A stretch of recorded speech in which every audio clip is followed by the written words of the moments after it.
Friends, आज का video special है क्योंकि आज वैभव लक्ष्मी पूजा का वीडियो तो चलते हैं वीडियो बनाने में लेट हो चुका। मनोभावी मातेचे 21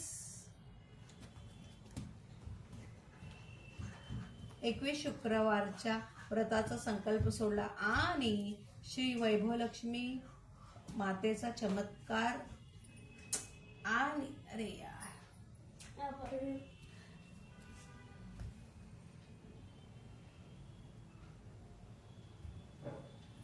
मनोभावी मातेच्या 21 शुक्रवारचा व्रताचा संकल्प सोडला आणि ती श्रद्धेने मातेचा नामजप करू लागली.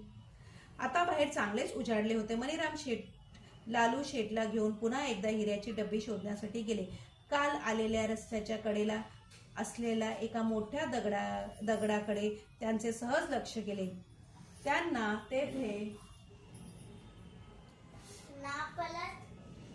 तेथे आपल्या खिशातून न कळत पडलेली हिऱ्याची डबी सापडली. त्यांना खूप आनंद झाला. अत्य आनंदाने ते रस्त्याने पळतच सुटले. त्यांच्या मागे ही वार्ता सांगितली. दोघांच्याही डोळ्यातून आनंद अश्रू ओघळले. त्यांच्या आनंदात लालू शेठजीही सप्तनिक सामील झाले. मणिराम शेठनी त्या दोघांचेही मनपूर्वक आभार मानले.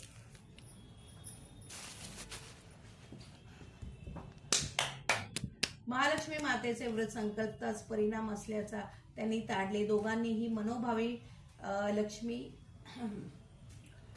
लक्ष्मी मातेला नमस्कार केला. दोघांनीही ठरवल्याप्रमाणे 21 शुक्रवारचे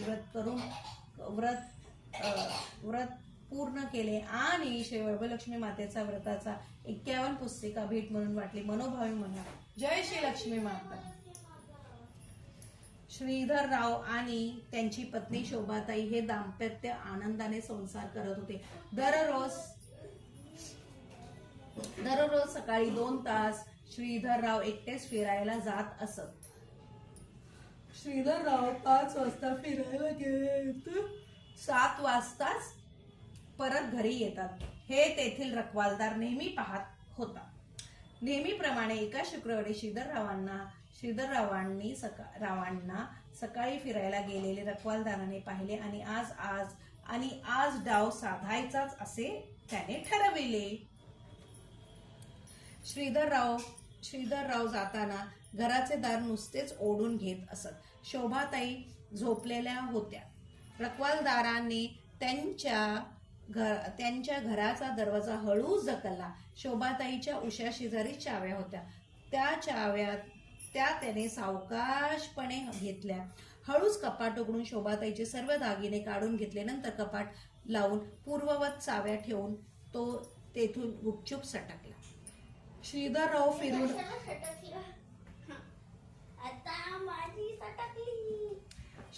फिरून लय. शोभाताई उठून स्नान वगैरे आटोपून स्वयंपाकाला लागली. श्रीधररावांनी आपले सर्व आवरले आणि 7:45ला ऑफिसला ते निघून गेले.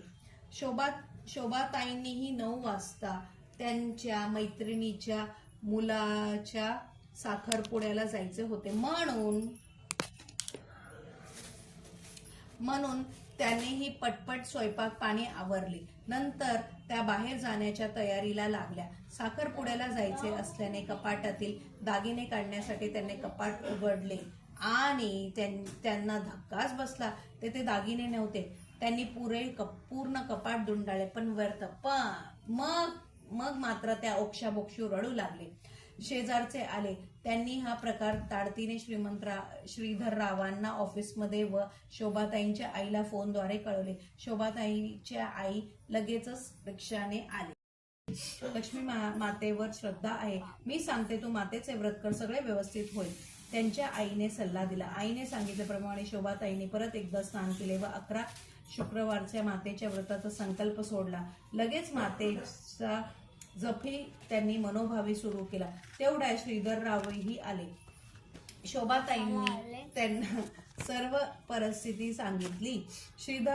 श्रीधरराव लगेचच त्यांना घेऊन तक्रार नोंदविण्यासाठी पोलीस चौकीवर गेले.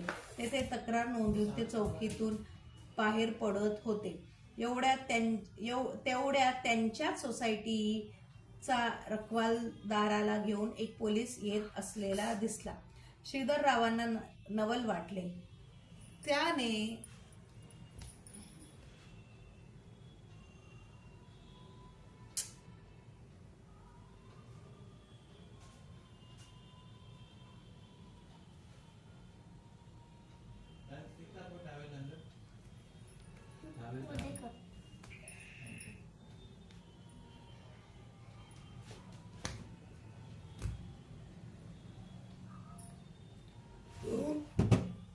तेवढा त्यांच्याच सोसायटीच्या रखवालदाराला घेऊन एक पोलीस येत असलेला दिसला.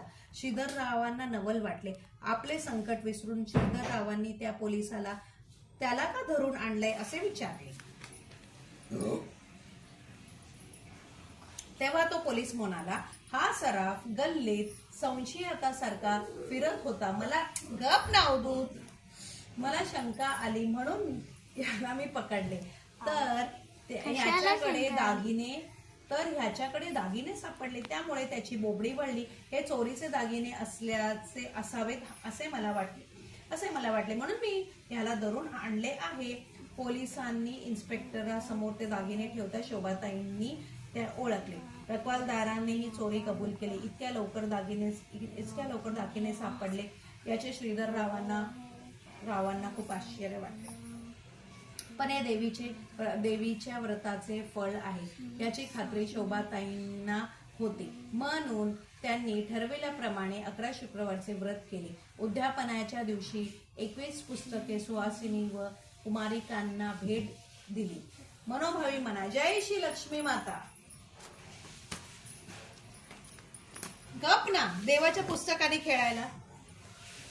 शरदराव हे एक प्रामाणिक व्यावसायिक त्यांचा एक भागीदार होता. पण शरदरावांना काही न कळवता तो बाहेर पडल्यामुळे शरदरावांवर मोठे संकट कोसळले. परंतु कष्ट करूनही त्यांचा धंदा नीट चालण्याचा झाला. 6 महिन्यात ते पूर्ण खचले. परंतु त्यांची पत्नी धार्मिक सुशील असल्याने ती त्यांना सतत धीर देत असत. त्यामुळे तरी त्यांनी अजून धंदा पूर्ण बंद केला नव्हता. शरदरावांची पत्नी खूप दिवस माहेरी गेली नव्हती. आईपेक्षाही तिच्या काकून शुक्रवारचा श्रीलक्ष्मी माताचे व्रत करण्यास सल्ला दिला. काकू गेल्यानंतर ती लगेचच जवळच्या असलेल्या धार्मिक पुस्तकांच्या दुकानात गेली. श्रीयंत्र असणारे मातेशी श्री योगलक्ष्मी माता व्रत कथा हे पुस्तक त्याने खरेदी केले. घरी आल्यानंतर एकाग्रह चित्ताने ते पुस्तक त्याने वाचले. दुसऱ्या दिवशी शुक्रवार होता. उद्यापासून लगेच मातेचे व्रत करण्याचा तिने संकल्प केला आणि दुसऱ्या दिवशीपासून खरोखरच व्रतही सुरू केले. दुसऱ्या शुक्रवारी शंकरराव आनंदी चेहऱ्याने घरी आले. आल्या त्यांची पत्नीला एक खुश खबर दिली. ते म्हणाले, मोठा चमत्कार व्हावा. त्याचप्रमाणे आज एका मोठ्या कंपनीचा फार मोठा ऑर्डर आपल्याला मिळाली आहे. त्यामुळे निश्चितच आपल्याला चांगले दिवस येतील.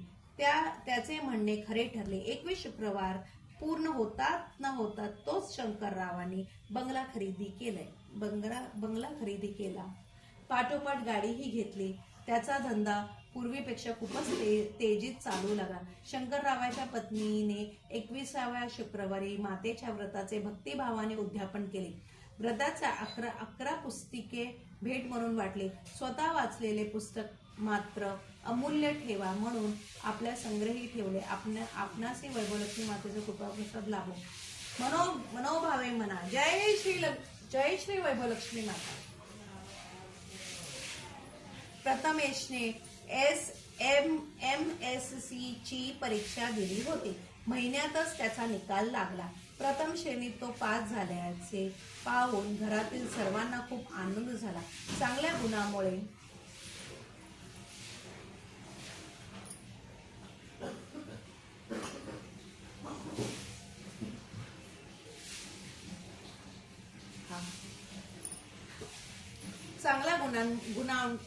गुणामुळे त्याला लगेच एखादी चांगली नोकरी मिळेल अशा सर्वांनाच आशा नव्हे तर खात्री होती. त्यांनी नोकरी शोधण्यास सुरुवात केली, पण त्याची निराश झाली. आतापर्यंत आपण चांगल्या श्रेणीत पास झालो, त्यामुळे आपल्याला ताबडतोब नोकरी मिळणारच ह्या त्याचा अहंताला तडा गेला. त्याच्याजवळ वशिला नसल्यामुळे त्याला कुठेही नोकरी मिळत नव्हती. त्याने एम्प्लॉयमेंट ऑफिसमध्येही नाव नोंदवले. घरातील परिस्थिती सर्वसामान्य असल्यामुळे त्याला नोकरीची अत्यंत गरज होती. त्याच्या घराजवळ मालतीबाई राहत होत्या. प्रथमेशची आई लीलाताई त्यांची मैत्रीण होती, म्हणून मालतीबाईंनी श्री लक्ष्मी मातेच्या व्रताचा उद्यापनाचे आमंत्रण त्यांना दिले. उद्यापनाच्या वेळी मालतीताईंनी 11 सुवासिनींना हळद कुंकू लावून त्यांची ओटी भरून श्री लक्ष्मी माता व्रत कथा हे व्रताचे पुस्तक भेट दिली. खिरीचा प्रसाद दिला. लीलाताईंनी घरी आल्यानंतर ते पुस्तक वाचले. त्यातील श्रीयंत्र पाहून त्यांना भूतकाळ आठवले. त्यांचे वडील श्रीमंत होते. तिजोरीमध्ये ते कायम श्रीयंत्र ठेवायचे. श्रीयंत्र जेथे असेल तिथे लक्ष्मी माता सतत वास करते हे वडिलांचे मत त्यांना ह्यावेळी आठवले आणि त्यांचे मन भरून आले. त्यांनीही मातेचे संपूर्ण व्रत करण्याच्या मनापासून इच्छा झाली. लीलाताईंनी आपल्याबरोबर प्रथमेशलाही हे व्रत करायला सांगितले. 2 दिवसानंतर जेव्हा शुक्रवार उजाडला तेव्हा त्या दोघांनीही श्री वैभवलक्ष्मी मातेचे 21 शुक्रवार व्रत करण्याचा मनोभावी संकल्प केला आणि व्रतास प्रारंभ केला. व्रताचा शुक्रवार संपला. 3 दिवस गेल्यानंतर अनपेक्षितपणे मंगळवारी एका चांगल्या कंपनीतून त्यांना मुलाखतीचे पत्र आले. शुक्रवारी मुलाखत होती. मातेला मनोभावी वंदन करून तो मुलाखतीसाठी कंपनीत गेला. कंपनीत मुलाखतीसाठी एकूण 50 उमेदवार बोलावले होते. त्याच्या मुलाखतीचा क्रमांक 5वा होता. मन डळमळत होते. त्याचा नंबर आला. त्याला विचारलेल्या सर्व प्रश्न त्यांनी छान व अचूक उत्तरे दिली.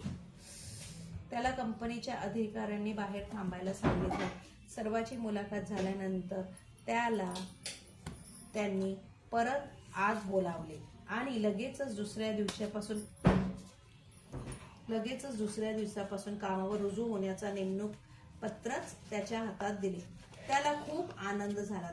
तेथून हर्ष भरलेल्या मनाने तो तडक घरी आला. प्रथम ही आनंदाची बातमी त्याने आपल्या आईला सांगितली. घरात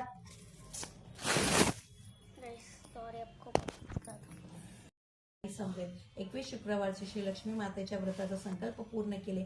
तो पूर्ण झाल्यानंतर पुढच्याच महिन्यात त्याची अधिकार पदवीवर बढती झाली आणि त्याला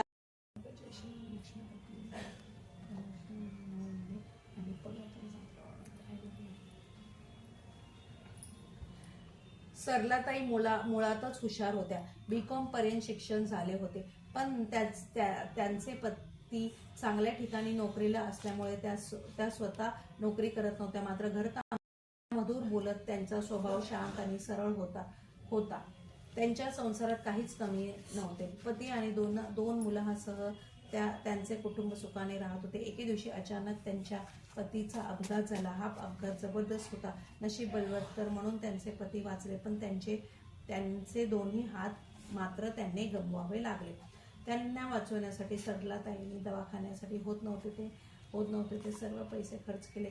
आता त्यांच्याकडे फक्त राहण्यासाठी घर तेवढे उरले होते. दुःखाने त्या पूर्णपणे गोंधळल्या, परंतु खचल्या मात्र नाहीत. त्या नवऱ्याला सतत धीर देत राहिल्या. या दुःखातही देवावर त्यांचा विश्वास होता. त्यांचा संस्कारशील मन देवाला विसरलं नव्हतं. तोच यातून आपल्याला मार्ग वाटेल ह्याची त्यांना खात्री होती. त्यांना त्यांच्या मैत्रिणी शीलाची आठवण झाली. तिची आठवण होताच तिने श्री लक्ष्मी मातेच्या व्रताचा ओळखीने सर्व चांगले गिरण्यातून कापड मिळवून देण्यासाठी आश्वासन दिले. सरलाताईंनीही मीनाचा हा सल्ला पटला. मीनाने आपला शब्द खरा केला. तिच्या नवऱ्याच्या ओळखीने सरलाताईंना चांगले कापड मिळू लागले. त्यामुळे त्यांचा कापडाचे दुकान जोरात चालू लागले. सरलाताईंनी मोठे उत्पन्न मिळू लागले. श्री लक्ष्मी मातेच्या कृपा आशीर्वादाने दुकानात भरभराट होऊन सरलाताईंनी बंगला आणि नवीन दुकाने विकत घेतली. श्रद्धापूर्ण अंतकरणाने व्रत केल्याने हे फळ मिळते. तेव्हा मनोभावी बोला, जय श्री वैभव लक्ष्मी माता. हो गया लास्ट आहे. पुष्पाबाई आपल्या पती आणि 2 मुलांसह सुखा समाधानाने संसार करत होत्या. त्यांची मोठी मुलगी 6 वर्षाची तर लहान मुलगा 2-2.5 वर्षाचा होता. एकदा पुष्पाबाई आपल्या दोन्ही मुलांसह तीर्थयात्रेला गेल्या आणि नवऱ्याला सुट्टी नसल्यामुळे ते त्यांच्याबरोबर जाऊ शकले नव्हते. यात्रेच्या ठिकाणी पोहोचल्यावर देवाला जाण्यापूर्वी नदीमध्ये स्नान करून मगच देवदर्शनाला जावे असा त्यांनी विचार केला. त्यांचा छोटा मुलगा हरवला. त्यांनी खूप शोधाशोध केली पण काहीच उपयोग झाला नाही.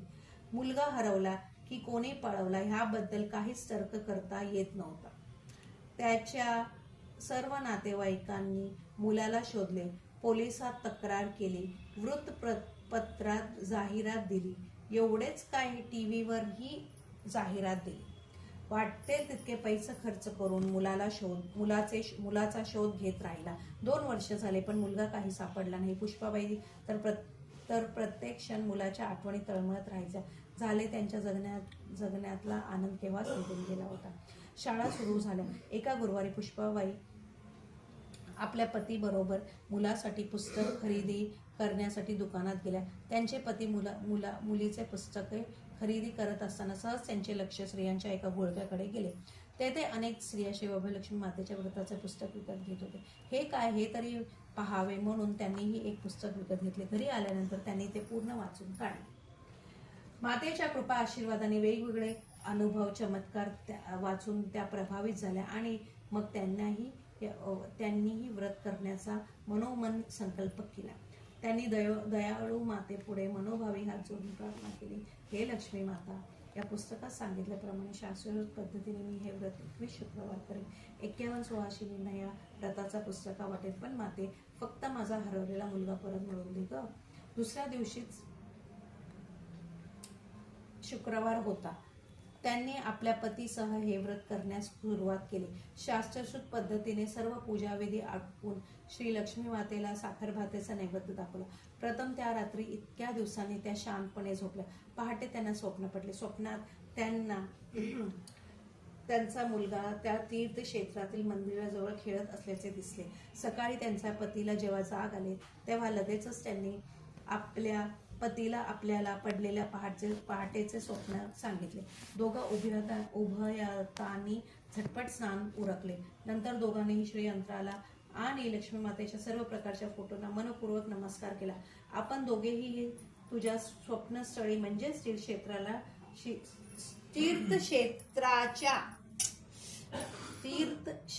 तीर्थक्षेत्रातील ओ गॉड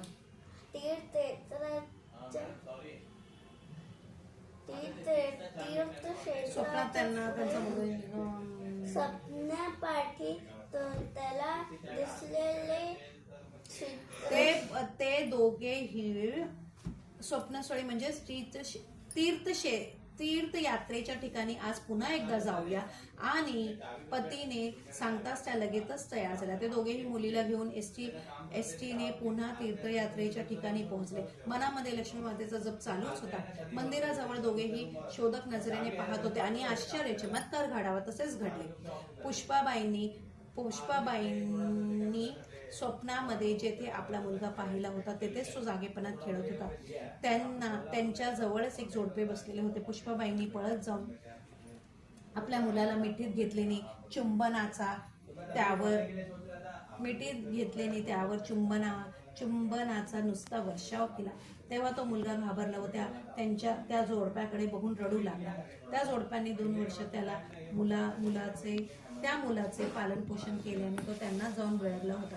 जेव्हा पुष्पाबाईंनी आणि त्यांच्या पतीने पत्रातील जाहिरात असं सर्व घटना त्यांनी सांगितली तेव्हा तो मुलगा तुमचाच आहे हे त्या जोडप्यांनी मान्य केले. जोडप्याला यात्रेहून परत जाताना तो मुलगा रेल्वेमध्ये रडत असताना सापडला.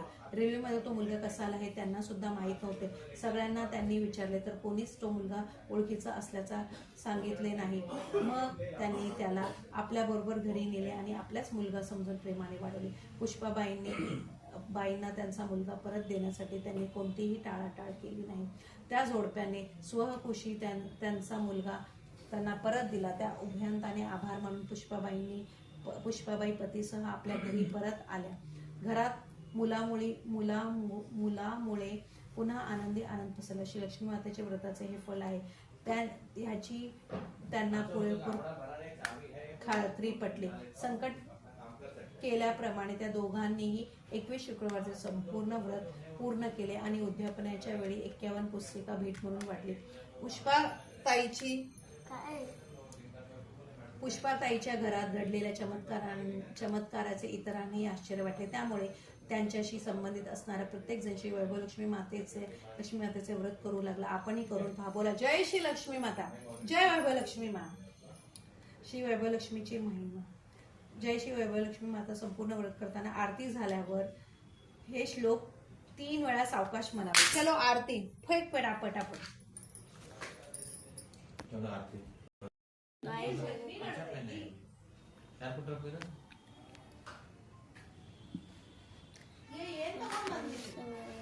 अरे थोड़ा इधर पेंट लास्ट बाय.